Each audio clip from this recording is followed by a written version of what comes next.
So, Yvonne, let's just start with South Africa and Ghana. I mean, what led to this, in your opinion? Okay, so the good news is Africa's begun to make a turn in terms of its inflation cycle.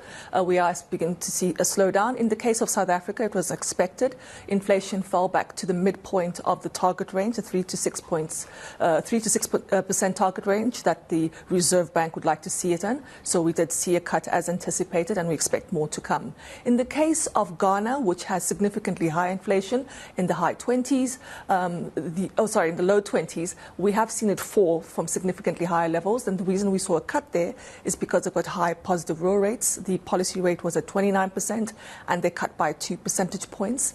And the reason behind that is they anticipate that inflation will fall back to around 13 to 17% by year end. And Yvonne, Nigeria's hike took a lot of people by surprise. Did it as well do that for you? Oh, yes. The consensus view and our view as Bloomberg was that Nigeria was done in terms of rate hikes. But indeed, we did see them hike. It seems they're particularly concerned about energy costs. We have seen fuel shortages in the country, and that's led to price increases.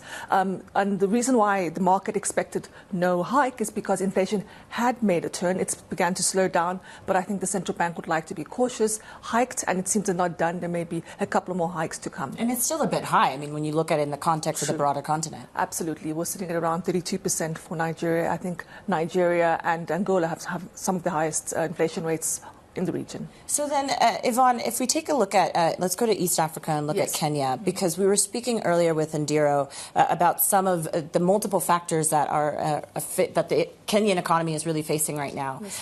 What does that mean for the next central bank meeting that's happening? Okay, so fortunately for Kenya, they've seen their currency appreciate from the beginning of the year quite significantly, and that's provided some support to the to inflation rate.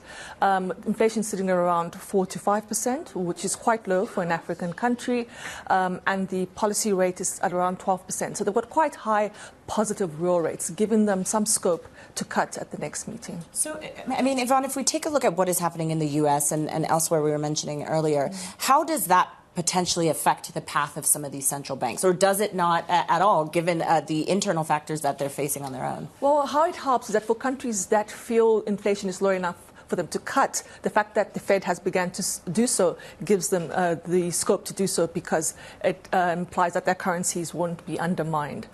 So, yes, we are seeing a lot of countries begin to track the Fed position, but that's mainly because, similarly to the U.S., we are seeing inflation beginning to make a turn.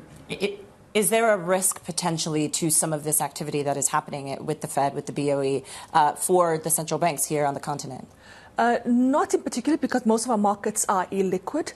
So I'd say that it's mostly localized factors that are actually driving monetary policy, in particular currency movements. And I'm glad you bring up currencies, because that is always the volatile part of what is happening across many of these economies.